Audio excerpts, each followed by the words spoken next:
Good morning everyone. Shrimati Mahadevi Tapadia girls college Chhattisgarh के इस YouTube channel में आप सभी का बहुत बहुत स्वागत है।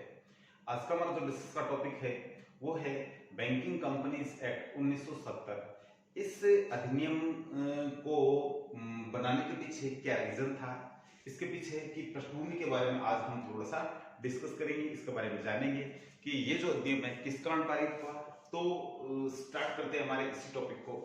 तो सबसे पहले जो इस अधिनियम का जो सूत्रपात होता है वो होता है जो सबसे पहले देश के जो 14 बड़े बैंकों का राष्ट्रीयकरण किया गया वहां से। तो जैसे ही जो 14 बड़े बैंक थे उनका राष्ट्रीयकरण की बात आती है, वहीं से इस अधिनियम की है जो प्रारंभिक स्थिति है जो सामने आने लगती है। तो सबसे पहले हमने देखा है हाँ कि इसका जो सूत्रपात है वो 14 बड़े बैंकों के राष्ट्रीयकरण के लिए 8वें अध्यादेश जारी करना है जो राष्ट्रपति के द्वारा। तो 8वां जो अध्यादेश जो राष्ट्रपति द्वारा जो जारी किया गया था, इसमें 14 बड़े जो राष्ट्रीय जो बैंक थे हमारे, इनका जो राष्ट्रीयकरण करना था, ये चीजें थी। तो इसी के साथ है जो ये अध्यादेश है जो सामने आया या ये अधिनियम है जो सामने आया। उसके पश्चात क्योंकि ये बैंक थे, क्योंकि इनका खुद का काम था, इनकी खुद की जो सत्ता इनके पास थी बैंकों की, तो ये आसानी से सरकार को देने वाले नहीं थे। ऐसी कंडीशन में इन सभी बैंकों ने जो सुप्रीम कोर्ट है उसका दरवाजा खटखटाया और सुप्रीम कोर्ट में जाकर के इन्होंने याचिका दायर की। और याचिका जो दायर की थी ये थी 21 जुलाई 1969। तो 1969 में इन्होंने क्या किया कि याचिकाएं दायर की और याचिकाएं सुनने के बाद में जस्ट एक दिन बाद में ही क्या आ जाता है, इनका रिजल्ट आ जाता है। एक दिन बाद में ही जो 11 जो न्यायाधीश थे, पूर्ण पीठ थी न्यायाधीशों की, इन्होंने स्थगन आदेश है जो निकाल दिया। यानी इस जो अधिनियम को जारी किया गया था जिसमें इन 14 बड़े बैंकों का राष्ट्रीयकरण करने की बात थी, तो ये 22 जुलाई 1969 को इनका जो स्थगन आदेश निकाल दिया और इस अधिनियम है जो इसको है जो स्थगित कर दिया गया। तो इसके स्थगित करने के साथ ही कुछ और चीजें भी इसमें शामिल थी, जुड़ी हुई थी। तो उन और चीजों की बात करें वो क्या क्या थी, इसमें ये था 14 बैंकों में केंद्र सरकार द्वारा सलाहकार मंडल की स्थापना पर रोक। यानी जो ये 14 बैंक थे इनमें किसी भी बैंक में जो केंद्र सरकार के द्वारा सलाहकार मंडल की कोई स्थापना की जाती है तो वो पूर्णतः प्रतिबंधित रहेगी। इसमें किसी प्रकार का है जो नए लोग लगाने हैं सरकार के द्वारा वो नहीं हो पाएगा। तो कहने मतलब इस पर पूर्णतः रोक लगा दी गई।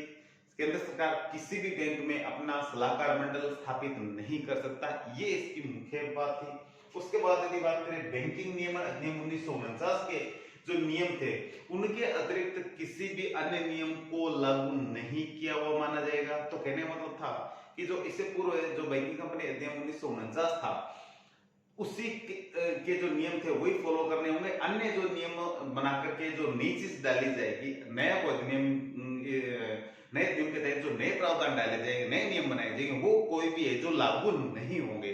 तो ये इसमें जो दूसरी बात थी। इसके बाद बात करें इसकी तीसरी बात की तो वह है बैंक के अध्यक्षों को हटाने पर रोक। यानी जो ये जो 14 बड़े बैंक थे, ठीक है, इनके जो अध्यक्ष थे इनको किसी को भी नहीं हटाया जाएगा। तो ये जो स्थगन केवल ये भी था कि जो आदेश राष्ट्रपति के द्वारा जो जारी किया गया था कि इन 14 बड़े बैंकों का राष्ट्रीयकरण कर दिया जाए, और इन्होंने अधिनियम अपने रूप में पारित करके और स्टार्ट कर दिया। लेकिन स्थगन आदेश आया तो स्थगन आदेश यानी इस जो नियम को स्थगित कर दिया सुप्रीम कोर्ट ने, साथ में ये चीजें और जोड़ दी, ठीक है, जो कि 3 मुख्य इसको शर्त के रूप में मान सकते हैं। शर्त क्या है, ये हटाने पर रोक है, ये ठीक है, प्रतिबंधित रोक है सर। इसके बाद वापस जो कि केंद्र सरकार ने मन बना लिया था इन सभी बैंकों को राष्ट्रीयकरण करके इनका अधिग्रहण करके इनको केंद्र सरकार है जो अपने देश के बैंकों के रूप में मिलाना चाह रही थी। तो सरकार का जब इन पे मन इस तरीके का बन गया कि इनका राष्ट्रीयकरण करना ही है, तो फिर सरकार कौन सा पीछे हटने वाली थी। उस कंडीशन में वापस से 25 जुलाई 1969 को बैंकिंग कंपनीज अधिनियम पारित किया गया। इस अधिनियम की यदि बात करें तो उपक्रम अधिग्रहण यानी जो नए उपक्रम है या कोई बैंकिंग जो सेक्टर का कोई भी उपक्रम है उसको अधिग्रहण करने का है जो ये नियम बनाया गया था। तो कहने मतलब है 25 जुलाई 1969 को वापस जो ये अधिनियम पारित किया गया नए रूप से, लेकिन वापस वही की वही बात हुई। इस नियम के खिलाफ वापस जो याचिकाएं दायर की गई सुप्रीम कोर्ट में, और फिर सुप्रीम कोर्ट के जो न्यायाधीश की जो पूर्ण पीठ थी उसने इसको क्या माना, इसको असंवैधानिक और गैर कानूनी नियम जो माना। तो इस तरीके से आप देख सकते हैं कि न्यायाधीशों की पूर्ण पीठ ने इसे असंवैधानिक और गैर कानूनी बताया, और इस जो नियम को असंवैधानिक बताने के साथ ही इसमें बहुत सारी चीजें खारिज कर दी। लेकिन इस अधिनियम को जो जारी किया गया था ये पूर्ण बहुमत के साथ में किया गया था। इस प्रकार से आगे 14 फरवरी 1970 को फिर से जो केंद्र सरकार है, जो राष्ट्रपति जी के द्वारा है, जो इसमें कुछ नई चीजें सामने क्या है।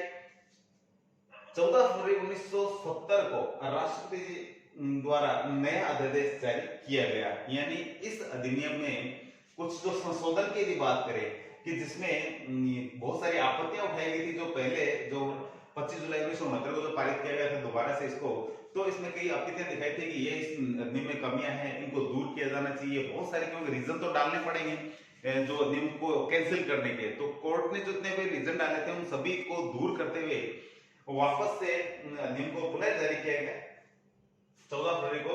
तो इस जो नया अध्यादेश जारी किया गया जिसमें नया नियम माना जा, नए नियम इसको मान सकते हैं कि नए नियम जारी किया गया दोबारा से, जिसमें न्यायालय द्वारा उठाई गई आपत्तियों को दूर किया गया, यानी सभी जो इसमें आपत्तियां थी कोर्ट के द्वारा लगाई गई थी, जो पूर्व में जो इस नियम को पारित किया था उस समय, वो सारी दूर कर दी, और वापस इन सभी 14 बैंकों का पुनः राष्ट्रीयकरण है जो कर दिया गया।